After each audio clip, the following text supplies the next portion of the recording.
Magandang araw po sa inyong lahat. Ako po ay narito upang ibahagi ang ilang malagang impormasyon tungkol sa aming barangay. Barangay Pursima sa bayan ng Tago, Surigao del Sur. Ang aming barangay ay kilala sa pagiging malinis at maayos. Isa sa mga ipinagmamalaki ng Barangay Pursima ay ang Tago Lapas Bridge. At papunta ako ngayon sa Tago Lapas Bridge na nagsisilbing mahalagang daanan para sa mga residente at bisita.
At ngayon ipinapakita ko sa inyo ang Tago Lapas Bridge, isa sa mga malagang tulay na nag-uugnay sa mga barangay ng Tago.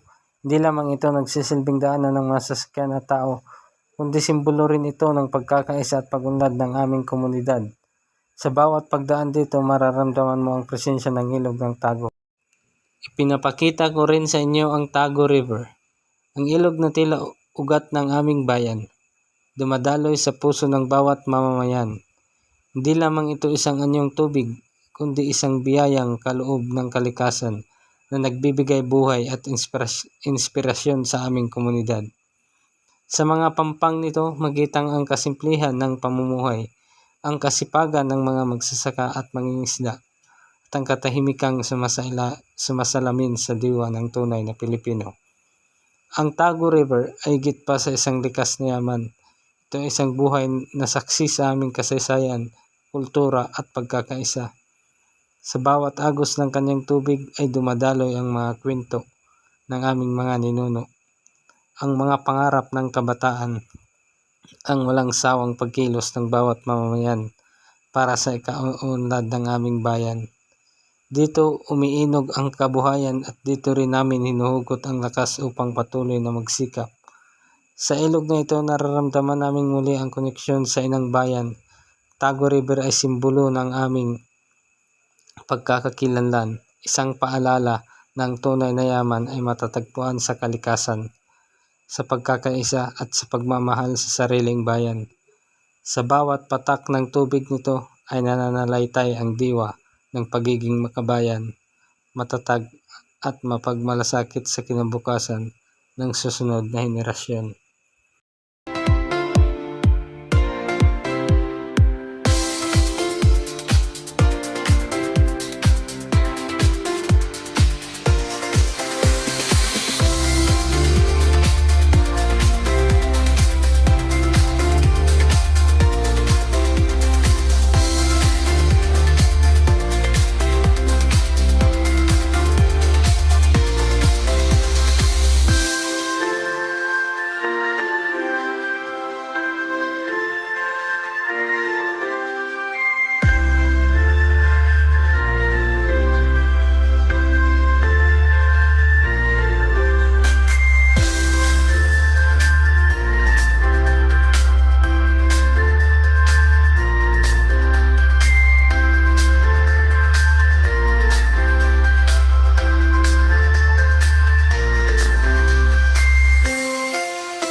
At ngayon, ipapakita ko naman sa inyo ang mga bangkang ginagamit ng aming mga kababayan sa kanilang pang-araw-araw na hanapbuhay.